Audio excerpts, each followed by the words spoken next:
दोस्तों नमस्कार। आप देख रहे हैं जालौन टाइम्स न्यूज़ चैनल।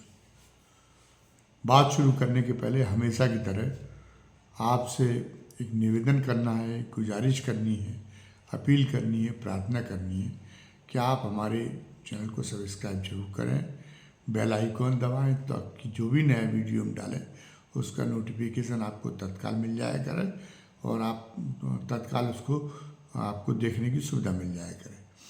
आप हमारे चैनल को लाइक करें और कमेंट बॉक्स में कमेंट भी लिखें, क्योंकि आपकी जो प्रतिक्रिया है कमेंट बॉक्स में आप जो लिखते हैं हम उसे बहुत गंभीरता के साथ पढ़ते हैं और उससे काफ़ी प्रेरणा लेते हैं।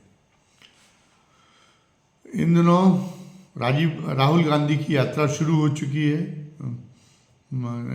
भारत जोड़ो न्याय यात्रा, और अभी तो वो पूर्वोत्तर के राज्यों से गुजर रहे हैं, मणिपुर से गुजर चुके हैं, नागालैंड में उनकी यात्रा चल रही है, पर्याप्त रिस्पांस मिल रहा है। लेकिन संख्या की दृष्टिकोण से लोकसभा में जो संख्या होती है उसके दृष्टिकोण से इन राज्यों का कोई बड़ा विशेष महत्व नहीं है, तो अभी वहाँ उनकी यात्रा चल रही है। आगे चल के जहाँ पर्याप्त संख्या है लोकसभा की सीटों की, वहाँ यात्रा को कैसे रिस्पांस मिलता है ये आगे देखने वाली बात होगी। 15 राज्यों में से उनकी यात्रा गुजरे। इस बीच इंडिया गठबंधन को मजबूती देने की सरगर्मी जारी है। सीटों की तालमेल को लेकर बातचीत जारी है। हर दल चाहता है कि सीटों के बारे में कोई फैसला हो जाए ताकि वो अपना चुनाव अभियान शुरू कर सके। तो और दूसरी बात यह है कि इसी बीच मायावती, जैसा कि सबको पता है कि मायावती किसी भी गठबंधन में शामिल होने से इनकार कर चुकी है, बल्कि उन्होंने समाजवादी पार्टी जो अभी फिलहाल इंडिया गठबंधन का एक प्रमुख घटक है उसके नेता अखिलेश यादव पर कटाक्ष भी कर दिया है, उनको गिरगिट कह दिया है। तो वो एक तरह से उन्होंने उनसे जो समझौते का द्वार है उसको पूरी तरीके से बंद करने की कोशिश की है। और जो है बाकी समाजवादी पार्टी के साथ जो कांग्रेस की बातचीत है सीटों के तालमेल को लेकर, वो भी आज बातचीत होनी है। अभी उस बातचीत का भी वो भी बातचीत किस दिशा में जाती है, कहाँ तक फलीभूत होती है, इसका भी कोई नतीजा सामने अभी प्रकट नहीं हुआ है। लेकिन एक बात जाहिर हो गई, समाजवादी पार्टी के राष्ट्रीय अध्यक्ष अखिलेश यादव इस बीच में बड़ी संजीदगी का परिचय दे रहे हैं। उन्होंने जो हाल ही में 5 राज्यों के विधानसभा चुनाव जब हुए थे तब तो इस तरह की संजीदगी उनमें देखने को नहीं मिली थी, उनमें अहंकार देखने को मिला था। तो उनकी भी अभद्रता थी अजय राय की कि मतलब उन्होंने, और कमलनाथ की अभद्रता थी, लेकिन उन्होंने भी अजय राय को चिरकुट कह के कोई बहुत ठीक काम नहीं किया था। गठबंधन धर्म का निर्वाह ऐसे नहीं होता जो एक दूसरे को इतने उनके बारे में ओछी टिप्पणियाँ कहीं की जाए। फिर कमलनाथ ने भी कह दिया कि वो जो है अखिलेश कौन होते हैं।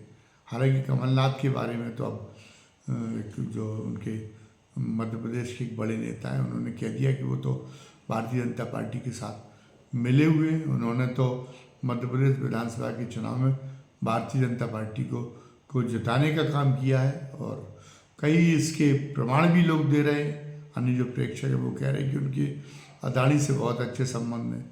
और जब राहुल गांधी अदानी के खिलाफ अभियान चला रहे तो उन्होंने, कमलनाथ ने अदानी के खिलाफ मुंह नहीं खोला, कोई मुंह नहीं खोला। और प्रधानमंत्री मोदी से भी वो अपने बेटे के साथ मिल चुके थे विधानसभा चुनाव के पहले। एक व्यवसायी व्यक्ति हैं कमलनाथ, और हर व्यवसायी की अपनी मजबूरियां होती है। वो सरकार से एक सीमा से ज़्यादा नहीं लड़ सकता, तो वो अपने व्यवसायिक हितों के लिए वो अपने भारतीय जनता पार्टी के साथ में भी वो अपना खोले रहते हैं, एक खिड़की खोले रहते हैं भारतीय जनता पार्टी की तरफ। ये उसकी एक मिसाल थी।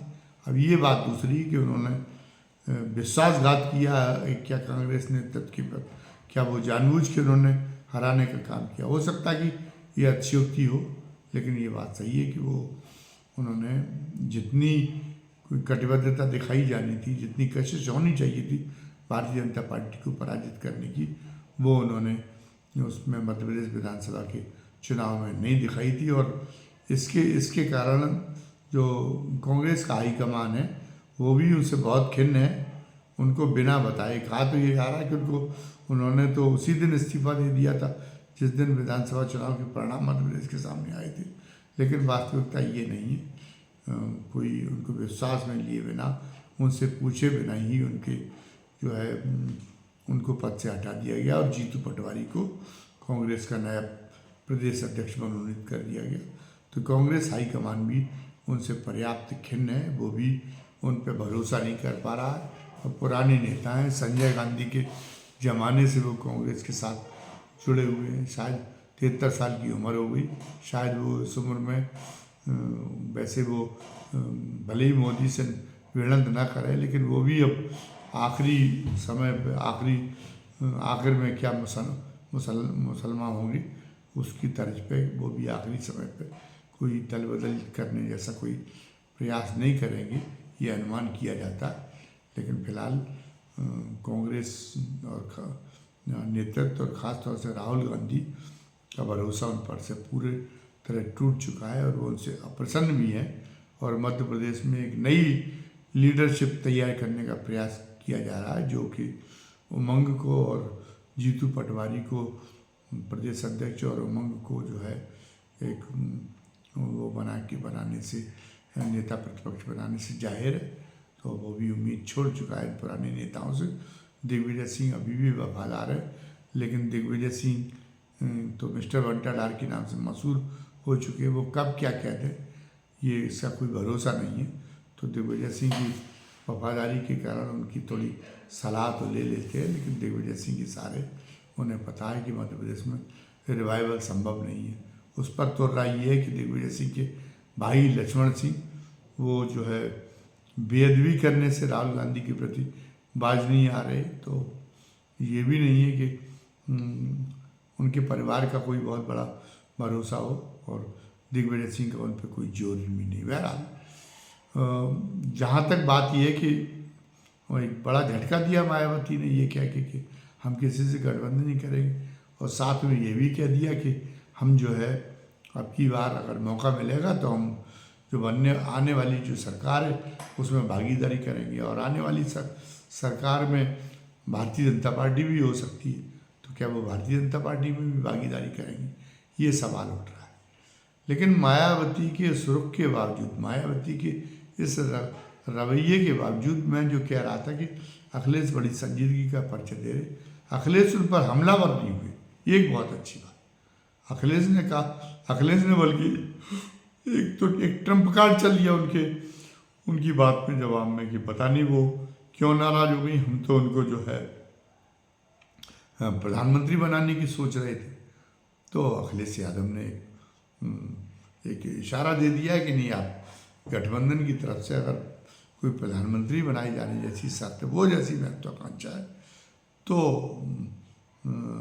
उनकी तरफ से कोशिश होगी, वो तो समर्थन देंगे कि वो आप मायावती ही प्रधानमंत्री बन जाए, और वो उनको समर्थन देंगे। तो एक अखिलेश यादव ने एक उनको जो है तुर्की जवाब देने की बजाय एक उनको फुसलाने की एक बहुत ही शानदार कोशिश अखिलेश यादव ने की है। और ये कहा जा रहा है कि मायावती ने जो अभी काम किया है, उनके एक नज़दीकी पूर्व अधिकारी के यहाँ छापा पड़ा था जिसने मायावती को भयभीत कर दिया। ख़ास तौर से वो अपने भाई और अपने भतीजे को जेल में नहीं देखना चाहती, जिसके लिए घेरा कसने की कोशिश मोदी सरकार कर रही है।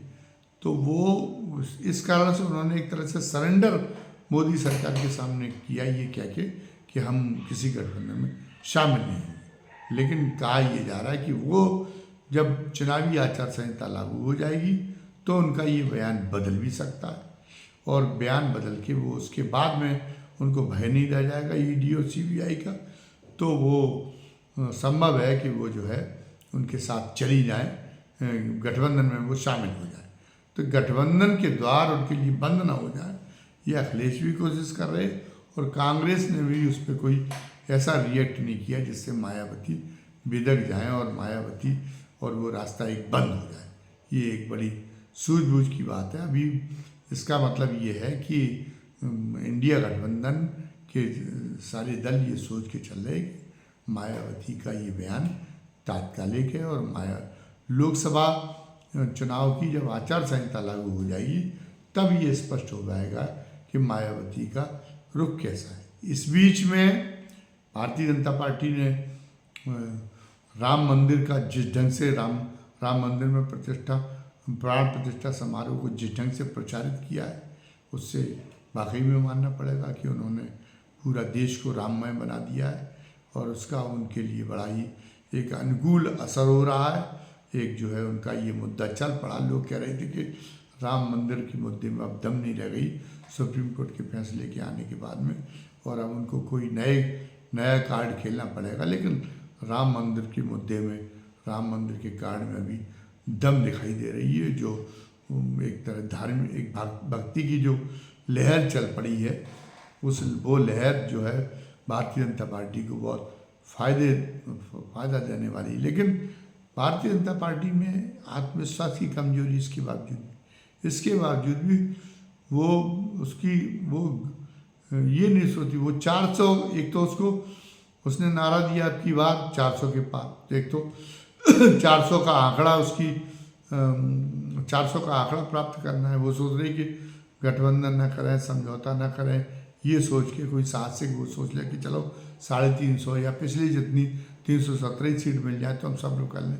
तो वो नहीं, उसने अपने आप को मान लिया कि नहीं 400 तक पार करना है। तो 400 तक पार करने के लिए किसी भी सिद्धांत के सामने सरेंडर करना हो, किसी भी दल के सामने सरेंडर करना हो, उसको ये मंजूर है। वो केवल अपनी लाभार्थी परक योजनाओं से, केवल राम मंदिर की प्राण प्रतिष्ठा समारोह से, इससे केवल आश्वस्त नहीं रहना चाहती भारतीय जनता पार्टी। जैसे गठबंधन सरकारों का जो चरित्र होता है कि वो जब चुनाव लड़ती हैं तो वो सबको सेट करने की कोशिश करती हैं, वो जो है सबको रेवड़ियाँ बांटने की कोशिश करती हैं, सबको संतुष्ट करने का प्रयास करती, काफ़ी झुकती नज़र आती। वही भारतीय जनता पार्टी में दिखाई दे रही है। वो सिद्धांतों के साथ में भी तमाम सारे समझौते कर रही है और ये भी कर रही है कि वो जो है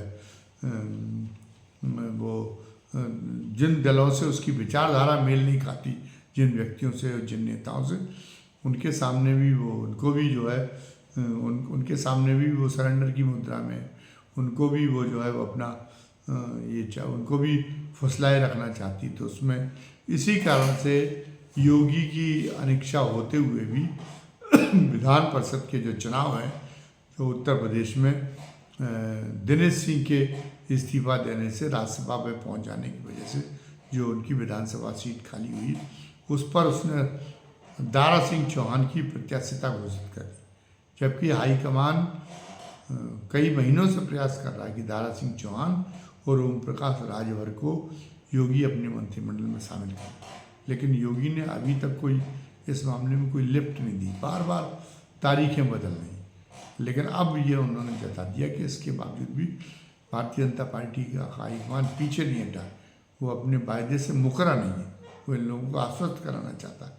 तो उसने दारा सिंह चौहान को, जो कि उपचुनाव हार गए थे, पहले तो वो समाजवादी पार्टी के टिकट से जीत गए थे घोसी का चुनाव, लेकिन जब वो भारतीय जनता पार्टी में शामिल हो गए और उपचुनाव जो है उन्होंने लड़ने की घोषणा कर दी तो उनका आत्मविश्वास दगा दे गया, वो उपचुनाव हार गए। और उसके बाद में अब जो है भारतीय जनता पार्टी हाईकमान इसके बावजूद दबाव बनाए हुए है कि आप जो है दारा सिंह चौहान को, ओम प्रकाश राजभर को मंत्रिमंडल में शामिल करें, योगी पर दबाव बनाए हुए। और योगी जो है इस दबाव को लगातार नामंजूर करने की मूड में, उन्होंने अभी तक खरमास का टाइम भी निकल गया, मकर संक्रांति भी निकल गई, फिर भी उन्होंने अभी तक कोई संकेत नहीं दिया कि वो इन लोगों को अपने मंत्रिमंडल में शामिल करेंगे। वो मंत्रिमंडल में शामिल करने के लिए कतई तैयार नहीं। लेकिन एक दारा सिंह चौहान को जो मंत्रिमंडल में शामिल किया है, वो जो विधान परिषद का टिकट दिया, मंत्रिमंडल में शामिल नहीं, विधान परिषद का जो टिकट दिया है, उस विधान परिषद के टिकट दिए जाने से एक बार फिर उन्होंने एक भारतीय जनता पार्टी हाईकमान ने दिखाने की कोशिश की है कि वो आदित्य दत्ता योगी को ये मंजूर करना ही पड़ेगा, क्योंकि ओम प्रकाश राजभर का भी कुछ जिलों में बहुत व्यापक प्रभाव है, कुछ संसदीय क्षेत्रों पे 3-4 भले ही हों, और दारा सिंह चौहान का भी लुनिया ठाकुरों में से, लुनिया चौहानों में से वो आते, तो लुनिया चौहानों में कभी एक पूर्वांचल में एक अच्छी खासी संख्या, तो उन पर भी प्रभाव है। और आजमगढ़ की सीट भी 400 की, जब 400 पार जाना है तो आजमगढ़ की सीट भी जानी पड़ेगी, जीतने का दम दिखाना पड़ेगा। मैनपुरी की सीट जीतने का दम भी दिखाना पड़ेगा। कन्नौज की सीट तो फिलहाल तो भारतीय जनता पार्टी के भारतीय जनता पार्टी के हाथ में है, लेकिन भारतीय जनता पार्टी उस सीट को भी छीनने के लिए उस सीट को बनाए रखने के लिए कटिबद्ध है। उसमें समाजवादी पार्टी को कामयाब ना होने देने के लिए जोर लगाए हुए। तो ऐसे में जब उसको एक एक सीट की बहुत कोई बड़ी अहमियत दे रही 400 की संख्या के पार जाने के लिए, तो वो दारा सिंह चौहान और उनसे राजभर से और मुंह मोड़ने का जोखिम मोल नहीं ले सकती। वो चाहे कुछ भी कहें, योगी मुख्य रूप से नाराजगी व्यक्तिगत रूप से तो ओम प्रकाश राजभर ने उनके लिए बहुत सारी बातें कही, लेकिन बाकी धार्मिक मामलों में भी बयान देने में वो स्वामी प्रसाद मौर्य से कम नहीं है। स्वामी प्रसाद मौर्य जितने ही बयान देते, और अखिलेश यादव ने कह ही दिया कि अगर इतने ही ज़्यादा आप धर्मनिष्ठ हैं भारतीय जनता पार्टी से, कहा तो आप पहले स्वामी प्रसाद मौर्य के खिलाफ कार्रवाई करिए, फिर पहले आप ओम प्रकाश राजभर के खिलाफ कार्रवाई करिए, फिर हम स्वामी प्रसाद मौर्य के खिलाफ कार्रवाई कर देंगे। इसका कोई जवाब नहीं आया भारतीय जनता पार्टी की तरफ से, और उनकी एक विचारधारा है जो भारतीय जनता पार्टी से कभी मेल नहीं खाती। लेकिन अब जब भारतीय जनता पार्टी को 400 से ऊपर का आंकड़ा पार करना है, तो किसी की विचारधारा कैसी भी हो, चाहे वो भले ही कोई भगवान राम को गालियाँ भी देता हो, वो भी उन्हें मंजूर है, बशर्ते उसके माध्यम से बहुत नहीं तो 1-2 सीटें जीतने की गुंजाइश हो। इसीलिए वो ब्रजभूषण शरण सिंह के बारे में भी अभी फैसला नहीं ले पाई, अभी तक फैसला नहीं ले पाई, क्योंकि ब्रजभूषण शरण सिंह का भी गोंडा के आसपास की 3-4 सीटों पे बड़ा प्रभाव है, तो वो एक फैसला नहीं ले पाए। बहरहाल अखिलेश यादव ने जो एक सदाशयता दिखाई है मायावती के प्रति, उनको कहा है कि हम तो उनको प्रधानमंत्री बनाना चाहते हैं। आज तो इसको लेके कोई मायावती ने कोई कटु प्रतिक्रिया नहीं दी है, हो सकता है कि वो भी पसीजी हो, लेकिन आने वाले दिनों में जब वो भारतीय जनता पार्टी के दबाव में ही है, और भारतीय जनता पार्टी जब उन पर दबाव बनाएगी, तो फिर वो मौन रहना श्रेयस्कर समझेंगी, या वो अखिलेश यादव के खिलाफ कुछ तल्ख टिप्पणी कहेंगी। वो कहेंगी ये तो अवसरवादी है, ये तो हमारे पार्टी के लोगों को भुलावे में डालने वाली उनकी बात है। क्या कहती है ये आगे देखने वाली बात है। धन्यवाद। जय हिंद, जय भारत।